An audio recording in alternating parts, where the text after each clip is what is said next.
Hello, bonjour et bienvenue dans cette nouvelle vidéo. Dans cette vidéo, nous allons aborder la notion de poursuite. Donc, on considère deux robots A et B. Et l'objectif ici, là, c'est que peu importe le mouvement du robot B, que le robot A ait toujours sa tête pointée sur le robot B pour pouvoir tirer, par exemple. Donc, le robot B pourra faire n'importe quel mouvement. Le robot A doit pouvoir suivre donc le robot B et avoir toujours donc sa flèche pointée sur le robot B. Donc pour faire cela, on regarde rapidement les équations d'état de nos deux robots. On a le robot A qui est là et on a le robot B qui est ici. Le robot A est régi par ce système et le robot B par celui-ci. La meilleure façon d'aborder le système, le problème est d'exprimer donc le robot B dans le repère du robot A. Donc on va exprimer donc ce robot-ci dans le repère du premier. De cette façon, le premier va toujours connaître donc la position de B et pourra donc pointer vers là. Donc, si on appelle donc X, Y les coordonnées de cela, par une projection, on réussit à trouver donc les coordonnées du robot 2 dans le repère donc du robot 1 sont données donc par ceci, où θ1 c'est l'angle le cap du robot 1, l'angle qui donne le cap du robot 1. De cette façon donc on peut trouver donc l'équation d'état qui n'est qu'une dérivée de ceci là. Donc on a donc l'équation d'état qui donne ça, et une fois avec l'équation d'état, on peut par hasard, par exemple, donc décider d'asservir notre système. On lui donne par exemple la consigne que le robot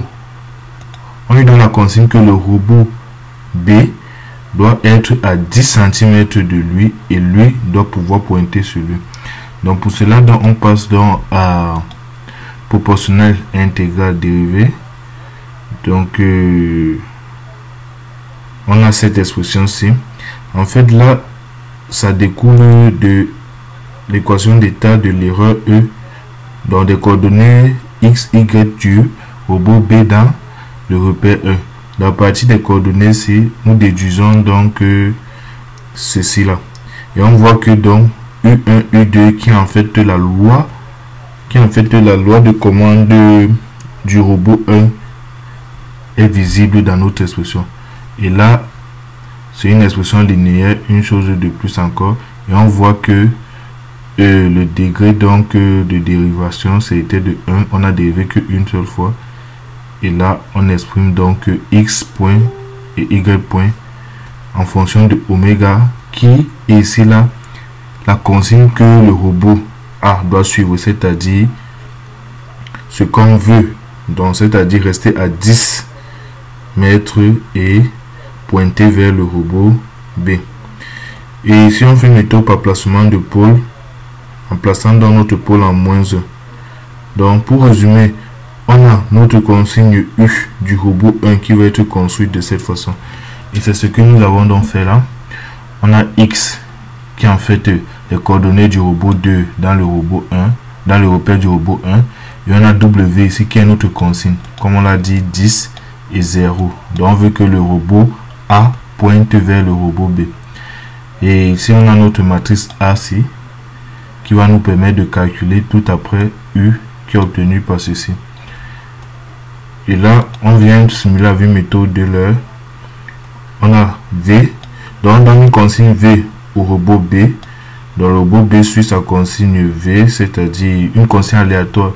Et le robot A pourra suivre donc le robot B grâce à sa consigne UC qui est construite ici. Donc, lorsqu'on simule tout ça,